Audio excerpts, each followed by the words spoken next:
Thank you. Oh, thank you. Please. You're too kind, and welcome to the Seventh Evan podcast. I'm your host, Evan Myers. You can follow me on Twitter at Seventh Evan. You can follow the show on Instagram at Seventh Evan Pod. You can listen on iTunes, Spotify, Google Play, YouTube, Rumble, Odyssey. Yes, Odyssey. We're everywhere. Everyone, we're everywhere. Everywhere there's someone, we're there. Everywhere. You know what I'm saying? We got a great show planned for you today. It's a great show.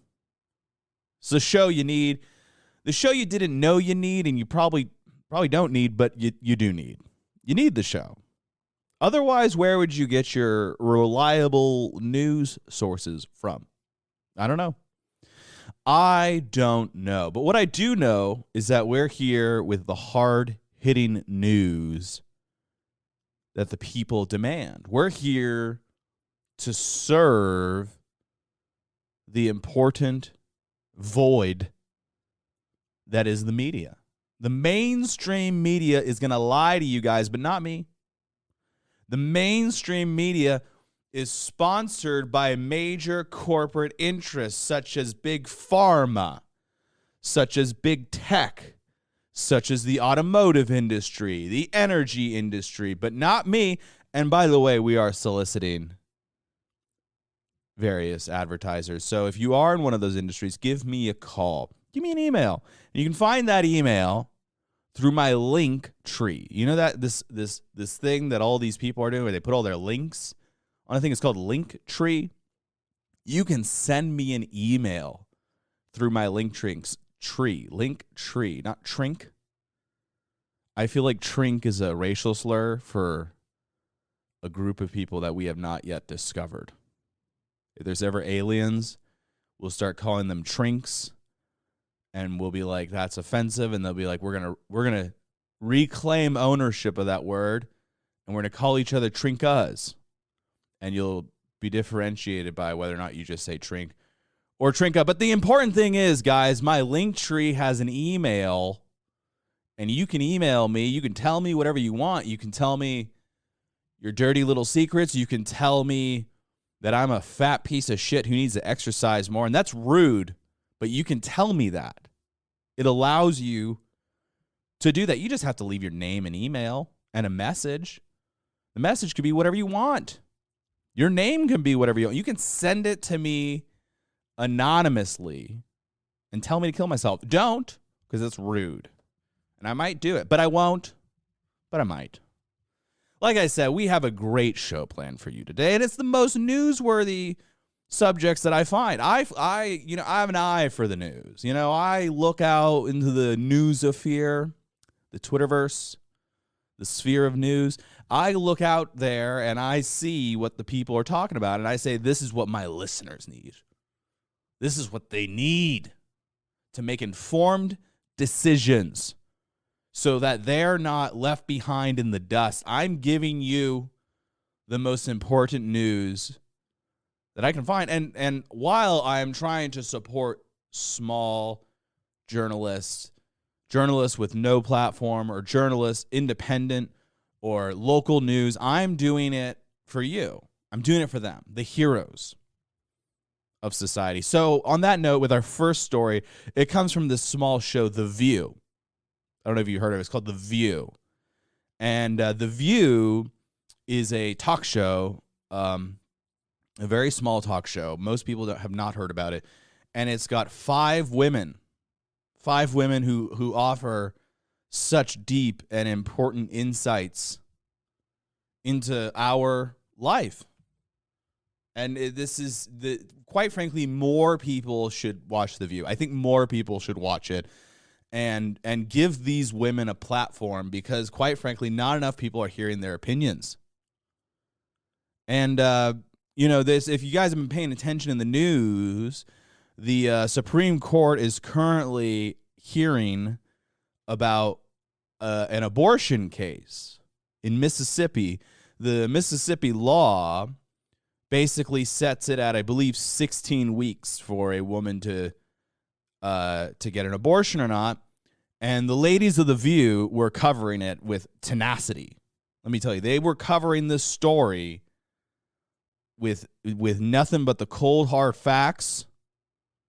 They were covering this story with an aim. They were aiming for the truth. And that's all that matters, guys, is the truth. You understand that the truth will set you free? And one of the hosts, she's sort of a small-time, she used to have a life as a comedian. Her name's Whoopi Goldberg. I don't know if you heard of her. Whoopi Goldberg. And she, this comes by way of us on Twitter at Libs of TikTok. I don't know if you heard on the small account. Whoopi Goldberg had this to say about the bill. Do any of you men have any eggs or the possibility of carrying a fetus? How dare you talk about what a fetus wants? You have no idea. Now, I'm fine if you disagree with abortion. I have no problem with that. My problem comes when you tell me what I need to do with my doctor and my family. How dare you? How dare you? Well, that's a great point. She's fine. She's fine if you disagree, but also don't disagree. And this is the type of argumentation that I love to hear. I know that they're coming from an honest place. I know that they're coming from a logical place, and women are very logical. So this, to me, is the gold standard in news. Let's give that another listen. Do any of you men have any eggs? Hold on. I have to say, I should have given you guys a trigger warning here because she does misgender in this. So she's a little older. Whoopi is, I think she's about 93 years old. And, she comes from a different time. It's just a different time to assume that only women can give birth. Many men ovulate. I don't know if you know, men ovulate. I'm a man, and I remember when my body began to change. I was about 13 years old, and we were out playing volleyball, just me and the gals, and I had a patch of blood on my shorts, and my God, I was so embarrassed. It was haunting. It's still traumatizes me to this day about my first period. So Whoopi, she's, again, she's like in her late 90s. She doesn't know these things. These are things she doesn't know. So I'm willing to give her a pass for assuming that only men can give, or women can give birth, and that men can't. Many men have eggs. I have eggs in my refrigerator right now. And I'm going to hard boil those motherfuckers. I don't understand where she's coming from on that, except that, she's a woman of another time. So please consider that before you judge her. Do any of you men have any eggs Yes. or the possibility of carrying a fetus? Absolutely. How dare you talk about what a fetus wants? You have no idea. To be fair, I don't know if she knows what the fetus wants either, right? I mean, maybe being the thought that a woman has telekinetic powers with her fetus or man, and the fetus is like, please abort me. I've seen enough. It's over. The world is ending. I don't want to come out of Whoopi's vagina. It's over. It's over. So, I mean, it's fair. Maybe women do have this, and men. Maybe women and men who give birth know they have a power about knowing what the fetus wants. Maybe that's what the umbilical cord does. I don't know. I don't really know science. I don't know about women or men, really. I don't know. There's very little that I know. But what I do know is that if the fetus is very nihilistic and they're in the womb and they're like, you know what? It's over. There's inflation, hyperinflation. There's a supply chain issue going on. I don't want to get the vaccine. It's very oppressive. And even if I wanted the vaccine, like there's still COVID out there and music's not as good as it used to be. And, there's just too much shit to watch on Netflix, like way too much shit. You can't even watch anything good because you just get so much. It's so overwhelming. The more I think about it, I just would rather, you puncture my skull and then vacuum me out of her uterus. That is what I want. That is what the fetus, me as a fetus, that is what I'm calling for. Whoopi, I know you wanted me, but I'm telling you, take me out. Just take me out now.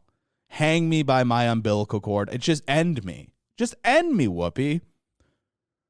I imagine that's what a nihilistic fetus would sound like. Now, I'm fine if you disagree with abortion. I have no problem with that. She has no problem with it, guys and ladies. She has no problem. She has no problem. My problem comes when you tell me what I need to do with my doctor and my family. How dare you? I gotta say, that's a strong argument against vaccines. I am not in a position to tell Whoopi what to do between her and her doctor. I agree. That would be overstepping on my boundaries, right? If I walked in on her doctor's office, I said, you know what? You need that colonoscopy today. I don't know if women get colonoscopies. Again, I'm not a doctor. I'm not a scientist. I'm a political scientist, okay? We study power, all right? That's the most important thing in the world. So here's the thing. Whoopi. I know Whoopi's 115 years old, so I don't even know who's telling her to do what with her body. Can this woman even have kids anymore? Is that possible for her?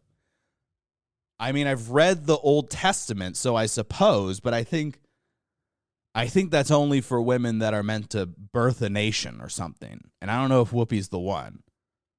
Could you imagine a nation filled with Whoopies? My God.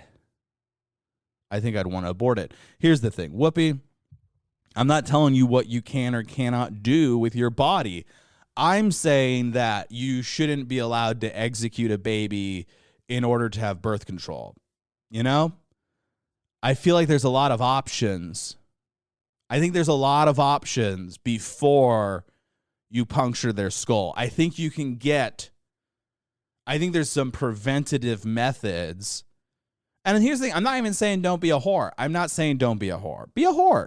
I love whores. I'm a big, big fan of whores. I've voted for them before. All right? I prefer to keep my ballot secret, but I have voted for whores.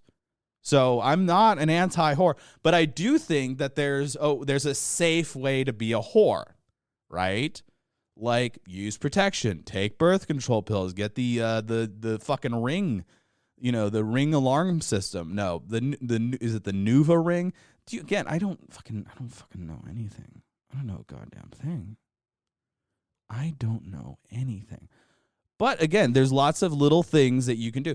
Don't let a man who won't commit, bust inside of you. Little details that you can have that can prevent to the point. Like, here's the thing. When I'm running late to work and an old person is driving 10 miles below the speed limit and I'm caught behind them, I don't have the right to shoot them in the head, right? I don't get to go when I'm late for work and they say, Evan, why were you late? And I go, hey, this old fucking broad, and it's always a woman. Just kidding. Sometimes they're men, but usually they're women. This old broad was driving 7 miles an hour and I got caught behind her.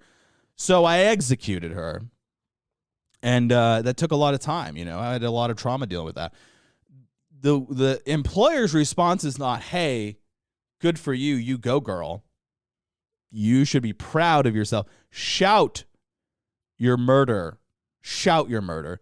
They don't say that. They say, hey, why don't you leave 10 minutes earlier? You're 10 minutes late. Leave 10 minutes early. You got to consider traffic on your way to work. If you have a problem with road rage, maybe you should look inward and not at society. These are all conversations that I may or may not have had with an employer at some point. So, I know it's a little different than abortion, but again, there's little things. There's little steps one can take before we get there. And I have to say, the notion that it's all men that are anti-abortion is one of those great lies that people have to tell themselves, right? Like, because otherwise you have to deal with the facts, which is that, it's pretty well split even between women on pro and anti-abortion, right? It's about 50-50. Maybe a little more women prefer it than not, but it's like, it's not some blowout 80-90% of women think abortion should be legal, and then the only people that oppose abortion are men. There's none of that. That is not a real world.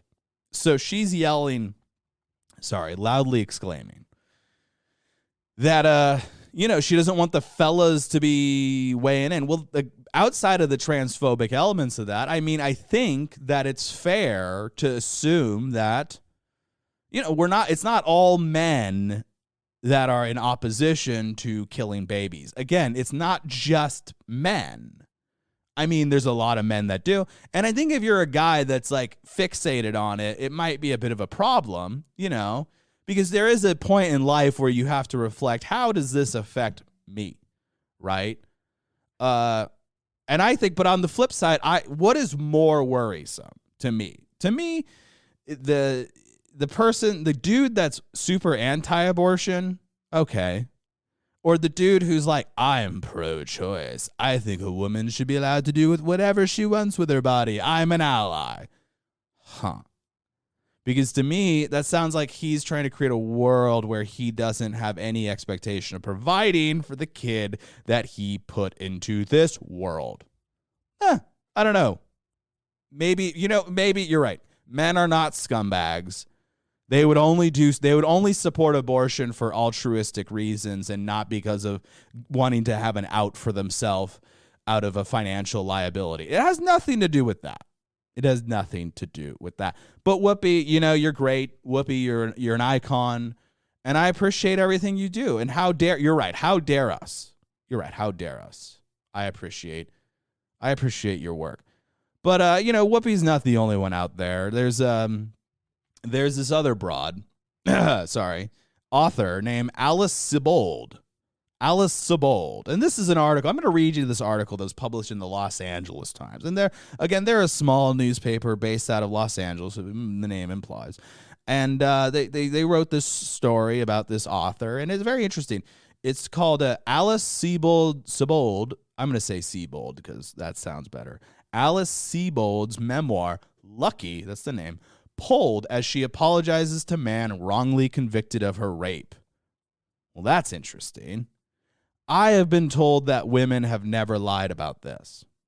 That is what I have been told. There's no reason a woman would ever lie about a sexual assault. There's no motivation, no incentives. That is what I've been informed. But let's see. Let's see if the story explains itself. It says Alice Sebold, the author of whose 1999 memoir, Lucky, revisited the 1981 rape she suffered when she was a freshman in college, is apologizing to the man who spent 16 years behind bars for the crime 8 days after his conviction was overturned. Quote, I am truly sorry to Anthony Broadwater, and I deeply regret what you have been through, Sebold said Tuesday in a statement posted on Medium.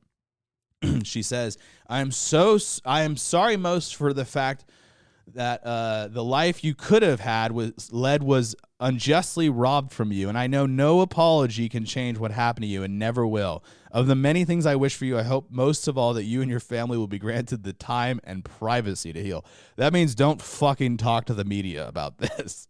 I hope the thing I hope most for you guys is that you have the time to heal and privacy. That's a selfless woman. I hope that you guys have time to heal. This motherfucker spent 16 years behind bars. He's had a lot of time. Also on Tuesday, Lucky publisher Scribner released a statement that announced that following Broadwater's exoneration, the distribution of all formats of the book would cease while Sebold and Scribner together consider how the work might be revised. Scribner said it consulted with the author in making the decision. Here's the meat of the article that they start. I love how they start out with the vague apology and then they tell you what actually happened. Broadwater, a black man, was convicted in That's weird that they didn't bring up the racial component to this until now, isn't it? Broadwater, a black man, was convicted in 1982 after Siebold, who was white, identified him in court as her attacker despite failing to identify him previously in a police lineup. Broadwater was also tied to the crime by microscopic hair analysis, which has since been declared to be broadly unreliable by the U.S. Department of Justice. Yikes. The conviction was overturned last Monday by a trial judge in New York. In a hearing, the Onondaga County District Attorney told the judge, "I'm not going to sully this proceeding by saying I'm sorry. That doesn't cut it. This never should have happened." Whew. In her statement, Siebold explained her week of silence in the wake of Broadwater's exoneration. "It has taken me these past 8 days to comprehend how this could have happened," Siebold said. "I will continue to struggle with the role that I unwittingly played within a system that sent an innocent man to jail. I will also grapple with the fact that my rapist will, in all likelihood, never be known, may have gone on to rape other women, and certainly will never serve the time in prison that Mr. Broadwater did." All right, again, these are kind of non-apologies, right? She's been thinking about how she could have taken a part in this. She's going to struggle knowing that she unwittingly played a role in a system that sent... Again, it's the system's fault, guys. It's the system. Not me, who said that guy raped me and accused him of such a crime, falsely accused him of a crime, and then wrote a book about it. Interesting. I just think that's, I don't know. It seems like if you were actually sorry, you wouldn't be talking about the system, you know? And she's also reminding us that she's actually the victim, because she'll have to grapple with the fact that my rapist will, in all likelihood, never be known, may have gone on to rape other women, and certainly will never serve the time in prison that Mr. Broadwater did. Yes. She has to deal with that. Well, I mean, compared to the 30 years or so that she's since spent sitting there going, you know, this guy did it. She spent a lot of time believing this guy did it after having him go to jail for that crime, and then wrote a book about it. Oh, she's 58 years old, by the way. She's 58. I feel like if you were raped, this might sound callous, but I feel like if you had been raped, or any traumatic shit that happened when you were in high school or freshman year of college, in your late 50s, it is time to be grappled with. She's still grappling with this. You should have grappled it by then. I mean, if you wrote a book and made a lot of money off that book, I think you should, I don't know, heal. I guess you should heal. Don't tell her what to do. Well, okay. All right. Yeah, you should be miserable until your late 50s over something that happened when you were young. That's the advice that you should take. Okay. Siebold, 58, wrote in Lucky about spotting a black man in the street months after her rape and being certain he was her attacker. Quote, "He was smiling as he approached. He recognized me. It was a stroll in the park to him. He had met an acquaintance on the street," she wrote. "Hey, girl," he said, "don't I know you from somewhere?" Siebold wrote that she didn't respond and looked directly at him and knew his face had been the face over me in the tunnel where she had been raped. Huh. But she didn't know the man's name, and police couldn't find him in a sweep of the neighborhood after she reported him. An officer suggested it must have been Broadwater, who had supposedly been seen in the area. He was arrested and convicted, finishing his prison term in 1999. Siebold also wrote in Lucky that she realized what the defense would argue. A panicked white girl saw a black man in the street. He spoke familiarly to her, and in her mind, she connected this to a rape. She was accusing the wrong man. As it turns out, she was right. The author said in her statement that 40 years ago, as a traumatized 18-year-old rape victim, I chose to put my faith in the American legal system. My goal in 1982 was justice, not to perpetuate injustice, and certainly not to forever and irreparably alter a young man's life by the very crime that had altered mine. Well, again, you falsely accused a man of rape because you were certain that he was the same guy that raped you. I'm starting to think that maybe you didn't get raped at 18. I don't know. Siebold, whose subsequent novels The Lovely Bones and The Almost Moon became major bestsellers, noted that today's discussion of systemic flaws in the justice system was, quote, not a debate or a conversation or even a whisper in 1981. That's not true. That is not. This is why I love people who think that we were born yesterday, where it's like, oh, here's this new idea. It's called socialism. And it's like, well, listen, if dudes weren't arguing for it in like 1850, I would be surprised. I'd be like, whoa, okay, the government owns all the industries, and okay, like these are not new. When somebody comes at you with a supposedly new idea, it is never new. It is never new. Her memoir may have indirectly helped vindicate Broadwater. Lucky was being adapted into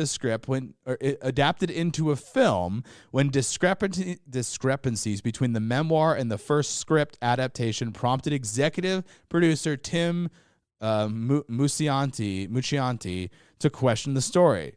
Quote, I started having doubts, not about the story that Alice told about her assault, which was tragic, but the second part of her book about the trial, which didn't hang together. Huh. A film producer figured this out. Huh. After dropping out of the project in June over his concerns, Muccianti hired a private investigator to look into the evidence against Broadwater, only to learn it didn't hold up. The PI suggested Muccianti should bring up the results of the investigation to a lawyer. That lawyer, David Handom, wound up representing Broadwater successfully in court along with defense attorney Melissa K. Schwartz. The Lucky Project, which was to have starred actress Victoria Pedretti, was abandoned several months ago after losing its financing, Variety reported. I just hope and pray that maybe Ms. Siebold will come forward and say, hey, I made a grave mistake and give me an apology, Broadwater told the New York Times a week ago. I sympathize with her, but she was wrong. On Tuesday, he got his apology. That's an interesting apology. And then, of course, I love there's one quote attributed to the guy who was falsely accused of rape and spent 16 years in prison. They got one quote from him. And this fucking author has gotten an entire article. This is what Siebold says. Throughout my life, I have always tried to act with integrity and to speak from a place of honesty. Siebold said in concluding her statement. And so I state here clearly that I will remain sorry for the rest of my life that while pursuing justice through the legal system, my own misfortune resulted in Mr. Broadwater's unfair conviction for which he has served not only 16 years behind bars, but in ways that further serve to wound and stigmatize nearly a full life sentence. Well, no shit. Here's the thing. The guy got out of jail 20-something years ago and has since spent not only those 16 years in jail, the ensuing 20 years, he has been, amongst friends and family, a convicted rapist for something he did not do. And she's sorry that she went to the justice system. That's what she's sorry for. She's sorry she trusted the justice system. I'm sorry, too. I mean, you sold a few books in the process. Let's see, this Lucky book. Lucky. I'm just curious to see if there's any sort of... This book, let's see if it sold... How many copies? Lucky book, Siebold. See, I'm Googling, guys. This is how you Google. It says... let's see here. Is there no Wikipedia for this? Oh, well, okay. Oh, here we are. This memoir sold over 1 million copies. Huh. She became a millionaire as a result of this book, where she lied about, well, at least about who raped her. My suspicion is that even whatever happened when she was 18, might not have happened. If you were certain it was this guy and it wasn't, what else are you not so certain about? That would be my follow-up question. If you are certain that you were raped by this fella and it turns out you were not, what else are you so certain about that we need to pull apart here?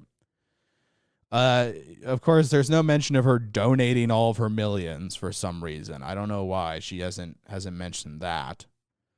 But again, this is like that. Everybody they always talk about how you like that's a non-apology. Like, I'm sorry for anyone who was offended. That's not a real apology. This is what people do. People who demand apologies are, by the way, the worst. The fucking worst human beings that have ever lived. Because again, if you're not actually hurt or offended by something and you're just pretending to be offended and you're demanding apologies on behalf of people that you aren't, you're a fucking idiot and you're a piece of shit and you're making this country worse. You're making the world worse, and maybe you should drive off a cliff. But beside the point. These are beside the point. These points are beside the point. Nothing she said was, I'm sorry. It wasn't just, I'm sorry. There's no explanation. I'm sorry. Because there is no explanation. You falsely accused a man of a crime that you wrote in a book that you sold for millions. You got millions of dollars as a result of this book. And you fucking you put a man in behind bars for 16 years, an innocent man behind bars for 16 years, and then another 20 was stacked up against him where he was falsely accused of rape. And you fucked up his life. You destroyed his life. And you're blaming it on the legal system. I put my faith in the legal system. I don't know. Maybe you didn't have a good fucking look of the guy who did it. Maybe that was the case.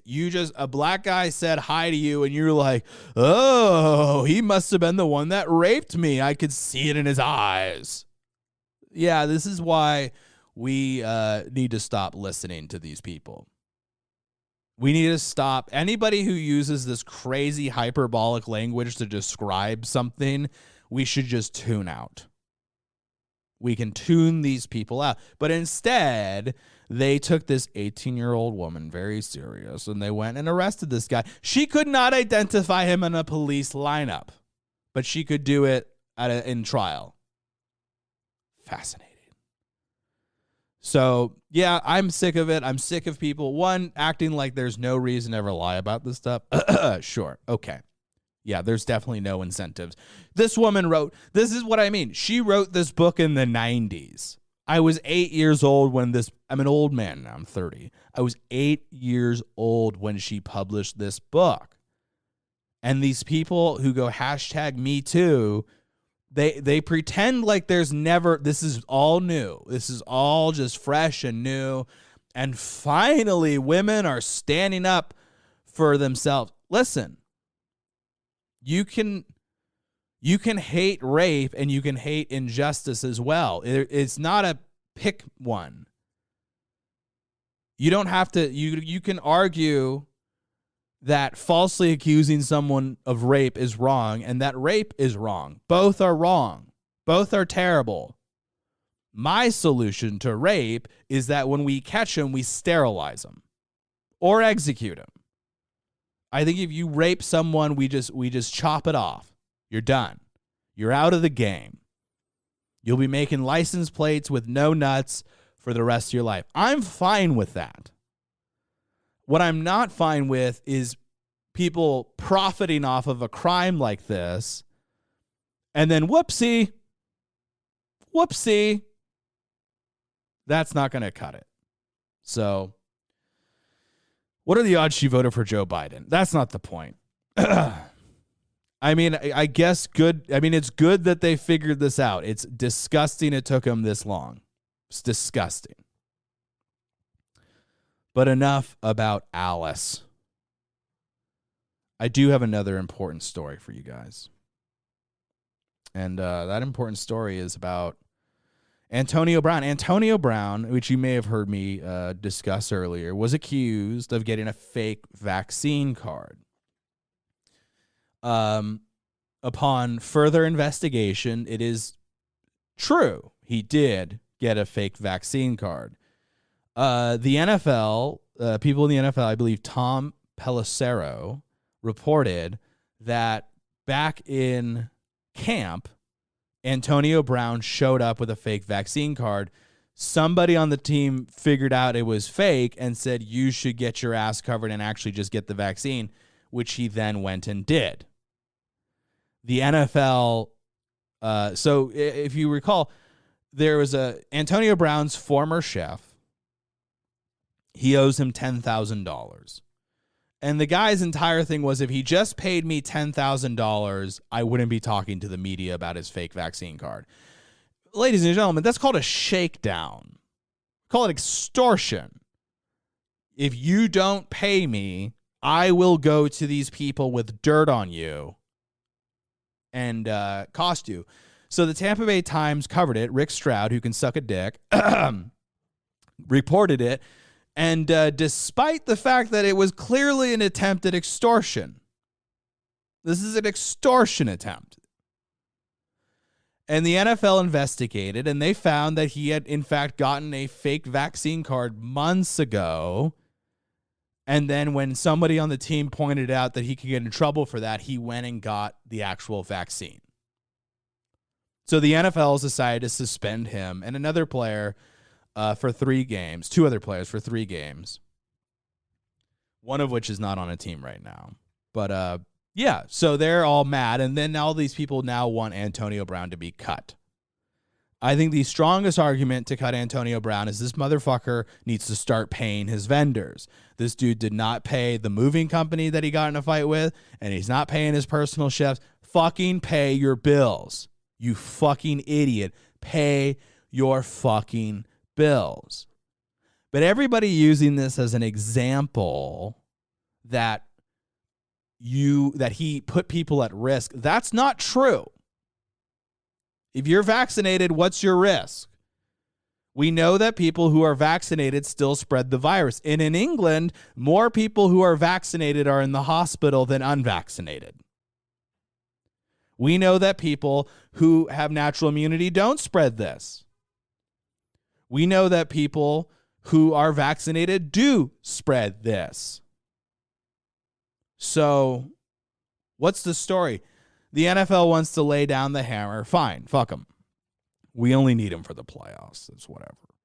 But everybody who's using this as some sort of moral high ground, you have to explain the science. I want you to detail the science on what he did that endangered people. And you go, oh, just shut up and get the vaccine. I don't know what the big fucking deal is. Okay, fine. Great. Just shut up and carry your baby to full term. Just shut up and do it. Just shut up and do it. It's just easier. Just do it. Why is that not an appealing argument for some reason? I don't know why that's not appealing to people. So Antonio Brown is a political prisoner in my mind. Just kidding. But I do think my real true frustration with these kinds of things is not that Antonio Brown did this, and not that even people are reacting to it the way you expect them to, the Mike Florios of the world, the Peter Kings of the world, all the libtards who would have they wanted empty fucking stadiums because of a virus that doesn't spread outside. These are all morons, and these are all Corona bros, and their brains are rotted because they've been watching CNN all day. But so fuck them, and you should probably ignore them about these things, and they should have zero influence on policy or what you do with your own life. But my problem with all of this has nothing to do with that. My problem with all of this is that Cole Beasley put himself out there as the lone person in the NFL who said, I don't want to get vaccinated, I'm not doing it. And he gave all of his reasons why. And Mike Florio cried about it. And Peter King cried about it. And all these people who aren't scientists and aren't doctors, but are all journalists and write for a living, had lots and lots and lots and lots of opinions about it. And they shamed him for it. And they suggested that he should get cut because he's overpaid, and lots of details like that. Whatever. And meanwhile, guys like Aaron Rodgers, Antonio Brown, and others who did not want to get vaccinated let him hang out to dry. And that's where I have a problem, is that Aaron Rodgers, here's my problem. If Aaron Rodgers had said back in the summer, I'm allergic to these ingredients, I'm not getting the vaccine, I don't think it should be, that the league should have all these restrictions over it, he might have actually gotten something. But instead, he was quiet because he's kind of, I don't know, maybe he's a pussy. I don't know. Maybe I don't want to get political. Well, all right. Well, you're kind of being forced to, right? You have now entered the arena. My problem is these guys let Cole Beasley hang out to dry and take all that shit all summer. It's so weak. You're literally, they have spent the past 5-6 years explaining that taking a knee during the anthem is good. That it's good for your brand, that it's good for the league, that it's good for the country, which is all not true. But this is what they've been telling people. Okay, here's a real thing that is affecting millions of people, not fucking fake police racism, not this bullshit stuff that Colin Kaepernick has pushed, which most of it is pretty well debunkable. It has not.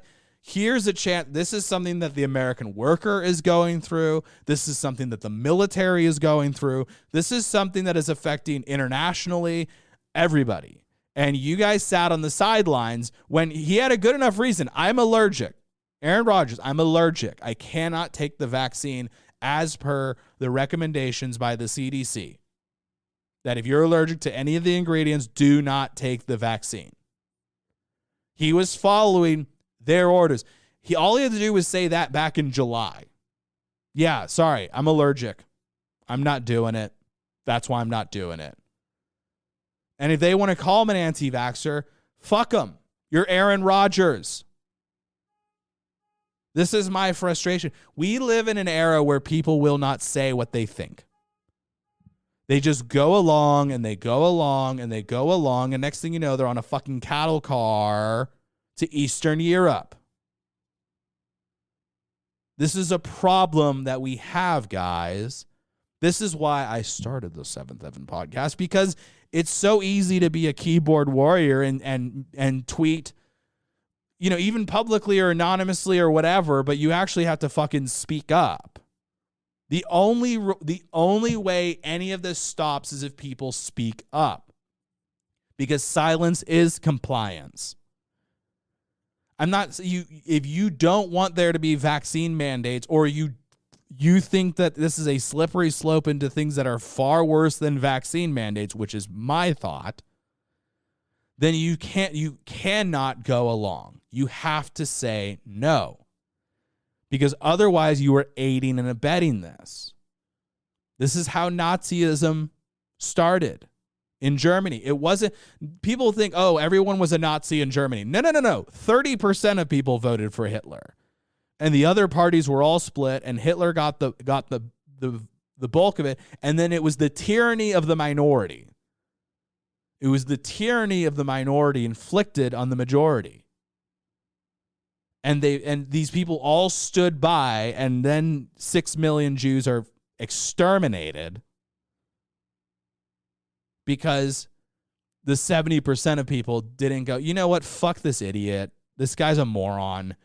Even if he's telling us to go do it, let's just ignore him. We don't even have this thing. I'm not even saying to go fucking kill Hitler. I'm just saying ignore him. Say no. Fuck you. But instead, they all went, oh, we have to do this young Hitler fella. He is telling us what to do, and we have to follow suit, or else what? He might kick me off of Twitter. This is what happens, guys. When we are silent, the loud mouths, the squeaky wheels, the people who have zero desire to make the world a better place, the people who have all the desire to create power, the people who want control, take control. The people who want control should have no control. Those are the last people that should have control. Everybody who wants control, we should just give like SimCity to them and just give them a bunch of Xanax and have them nod off while they play God in a video game. We do not need them in the White House. We do not need them in the media. We do not need them in Wall Street. We do not need them because they want control. So Antonio Brown, I fucking pay your fucking vendor, bro. Pay your vendors. Fucking, you're a millionaire, dude. fucking pay him. And if you are a person, and I understand why, Cole Beasley kind of made the point that he was saying things that guys who weren't as far along in their career weren't saying. Cole Beasley's in his 30s. He's a wide receiver. He's made a lot of money. He's good. And he kind of said, he's like, if this ends my career, I'm fine. I'm good. I can do this. A lot of guys can't. That's fine. Aaron Rodgers can do it 20 times more than Cole Beasley can. Antonio Brown can do it. These are all guys that can do it and chose not to. And thus Cole Beasley gets the shit. And he becomes the anti-vax guy. And here's the funny thing. It didn't save Aaron Rodgers because then he got 3 weeks of shit after that. So it's like what is done in the dark will be brought to the light, motherfucker. So either take a stand or get dragged into it. It's not avoidable. This is what people don't get. It's unavoidable. These are unavoidable things now. You cannot avoid. People used to go, well, there's politics and there's religion, and you kind of keep that to yourself. No more. That is gone. That era is gone. If you're anybody of any note, you're going to have some asshole reporter going, oh, what do you think about the latest Black Lives Matter protest? And you have to go, oh, well, I think that all lives matter. I mean, How about you just say, you know what? I think it's based on a lie. It's based on a lie. It's fundamentally a lie. The notion that this country doesn't think that Black Lives Matter, because that's the implication of Black Lives Matter, is that Black lives don't matter, right? If you don't agree with Black Lives Matter, it's because you think that Black lives don't matter. I think Black lives matter in this country. So when people propose that Black Lives Matter, I go, I think you're basing that on lies. I don't think that they have a target on their back. I don't think that disproportionate whatever is really based on race, and it's probably more based on culture and other factors, economic, for example. So this is my point, people. We have to start. This is why I have this podcast now. And I understand, it's comedy and, whatever. And I try to be lighthearted. I try to be funny, guys. I'm trying to be funny. Don't you guys know I'm trying to be funny, right? I am fine with this, with people staying in their lane, but there is a point where you have to take a stand, or else, all the guys, all the conservatives who are apolitical in Hollywood, who just shut up because they want to work. Well, good. You got your blood money. Now what? Los Angeles is a shithole. It's a third world country. You have homeless people dying on the streets. You want to talk, we were talking about rape earlier. You have rape and murder taking place on the streets of Los Angeles because of the homeless who are being let to die in the name of humanity and claiming that it's somehow, a better, it's freedom. The problem's a housing crisis. Your own fucking backyard has gone to dog shit because you stay silent. Stop staying silent. Stop it. If you see a problem, speak up. This is why we're in this fucking mess, because all these fucking middle-class Republicans and conservatives and moderates who go, Donald Trump is very offensive, so I don't want to be associated with him because people will think I'm a racist. These people will think you're racist anyways because you're white or because you're middle class. They're going to see you as part of the problem regardless. If you want it doesn't matter. Like, why? It's not like everybody thinks they could just skate by unnoticed. It's this delusion. We're just these invisible men, and I'm just going to work and no one will notice me. Okay, until you get sucker punched by some guy and he goes, I thought he said the N-word. That gives me the right to kill him. This is the new normal, and it's because of pussies. It's because of the pussies who sat there and said, Evan was right. He was right, but, I wouldn't go about it like that, man. It's just not cool. Or, I don't know, man. It's just not the way I would describe it. Okay, great. That's why I don't like people who go after like a street preacher for having a sign that says whatever, some offensive shit. And they're just like, and I'm like, what? Okay, you know what? he's obviously it worked because you're fucking crying about it. Like, no, fucking defend people when they need to be defended. Defend people for whatever. If this guy wants to hold a fucking stupid sign out there, that's his right. And you have to deal with it. You can cry about it, but you have to fucking deal with it. Now, I just ignore him. Because I don't want them. Like, I saw a homeless guy today, and there's always these homeless guys begging on my way to the gym, and I just stare straight ahead. I'm not gonna justify them. I'm not gonna dignify them. I'm not gonna engage them. Because what they want is engagement. So, yeah, let them do whatever they want. And when you see something, do something. Don't fucking let this shit roll on to the next generation and the next generation, assuming there is one. You're contributing to the problem. You are making the problem worse. Inaction is action. So there's be no vaccine mandates if guys like Aaron Rodgers came out and said this is bullshit. There would be none. There would be no. If you had guys like him come out, if you had fucking Cardi B or Nicki Minaj or whatever, whoever these people are that they pop up when it's kind of late. Hey, I got a problem with this, and it's like crush them. And it's like no. You should have done this 6 months ago. Now we're in this mess. So, yeah, cowards, the whole lot of them. Thank you, studio audience. Thank you. We got a great studio audience here. Guys, give yourself a hand, studio audience. Give yourself a hand. Yes. They're the best. It's amazing how they arrive just when I need to record on any whim that I have, and then they leave when I tell them to. It's great. Give yourself another hand. Yes. Yes, you're the best. You are the best. What should I close with? Ooh. Let me give you a quick story. I don't know if you guys heard about Andrew Cuomo. He's actually been officially fired from CNN. Last I talked about him, he was just suspended. Now he's been fired. And again, that means there's an open time slot and there can only be one man. We'll do it live. Fuck it.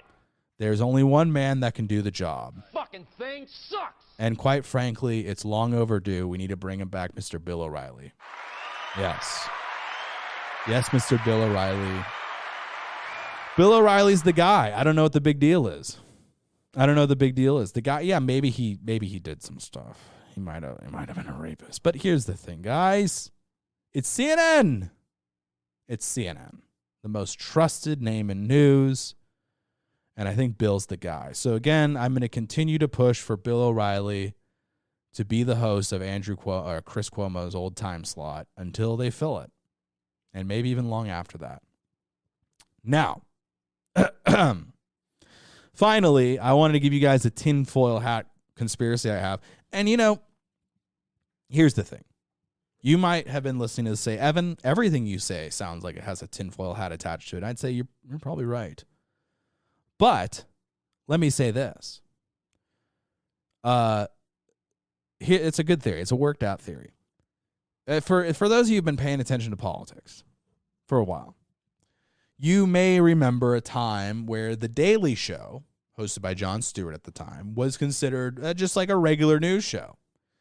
Many polls showed that young liberal Democrats watched The Daily Show as their primary source of news, which is why what I do is equally as wonderful, really, because I'm doing the same service. And this is not the tinfoil hat, although it may sound like it. I do believe that many of our problems are rooted in the fact that the entire left used The Daily Show as their source of news.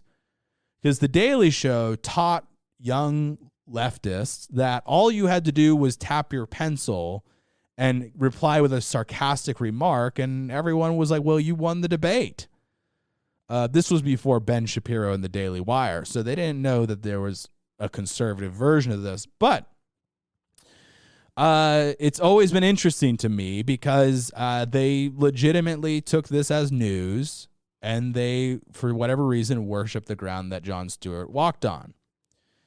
And a few months ago, if you recall, Jon Stewart was on the Stephen Colbert show. That's the Late Show or whatever the fuck it is, the Tonight Show, whatever dinosaur show that he's on.